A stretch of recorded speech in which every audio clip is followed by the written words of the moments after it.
Today, we're going to dive into this really weird glitch in your perception, one you've probably even noticed yourself. And it reveals a fascinating secret about how your brain literally builds your reality. You know that feeling, right? You glance over at a clock on the wall, one with a second hand, and for just a moment, it feels like that hand is stuck. Like it hangs there for way longer than a single second before it finally clicks forward. Well, guess what? You're not imagining it. It is a completely real phenomenon. But the culprit isn't a faulty clock or some weird hiccup in the laws of physics. Nope. It's the super powerful and kind of sneaky editor sitting right inside your skull, your brain. And that brings us to what this whole thing is called, the stopped clock illusion. And honestly, it's the perfect window into the editing process that your brain is constantly running to create what you think of as reality. Okay, so the fancy scientific term for this is chronostasis. All it means is that it's a temporal illusion where the first thing you see after shifting your gaze seems to be stretched out in time. But what really matters is why? Why on earth does our brain do this? All right, to get to the bottom of this, we have to look at how your eyes actually work.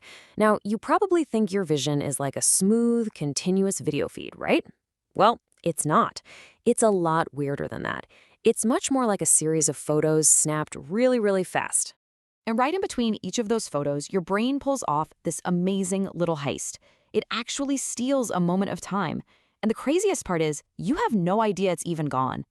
So this heist, it all goes down during something called a saccade. A saccade is just that super fast, jerky movement your eyes make when they jump from one point to another.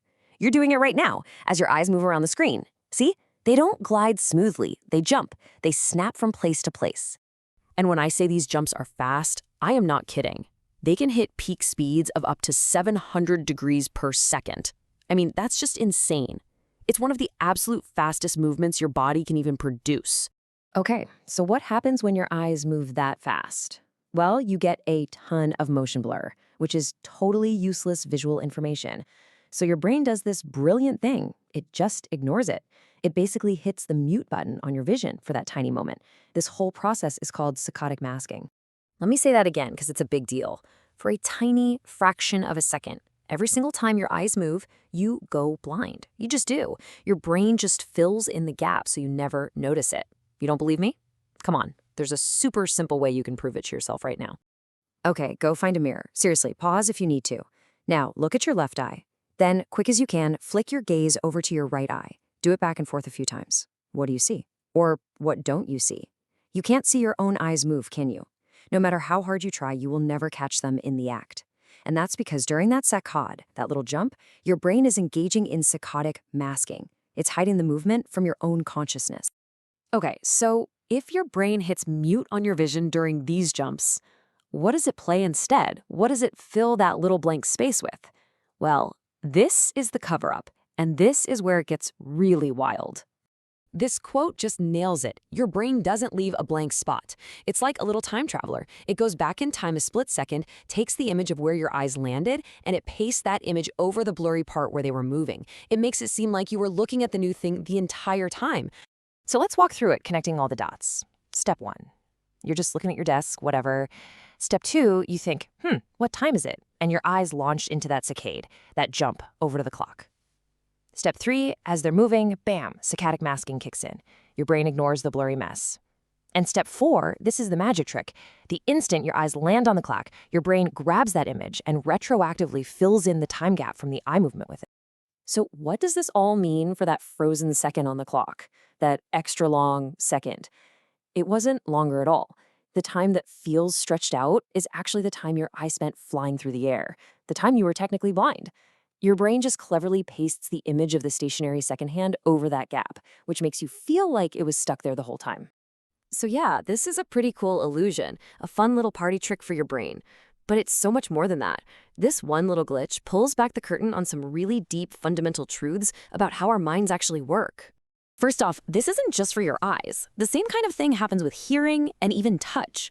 But the bigger deal here is that it proves your perception is not a live recording of the world. It's edited.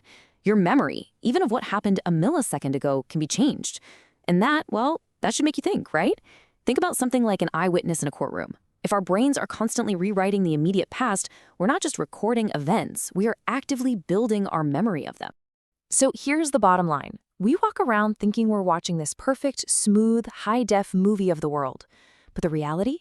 The reality is more like a flipbook. It's just a series of still pictures.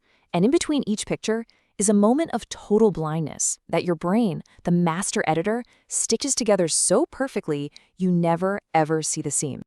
And that brings us to the final big idea here. And honestly, this is the one that might just blow your mind. What you experience as the world isn't a live video feed from your eyes and ears. It's a story. It's a final cut, a movie that's been carefully constructed and edited by your brain to make sense, to feel smooth and complete. The stopped clock illusion is just one of those rare moments where we get a little peek into the editing room and see the director at work. And that, of course, leaves us with one last kind of spooky question to chew on. We know your brain edits the last half second to create your present experience. So what else is it editing? What other parts of your reality are being changed, smoothed over, or completely rewritten without you ever knowing?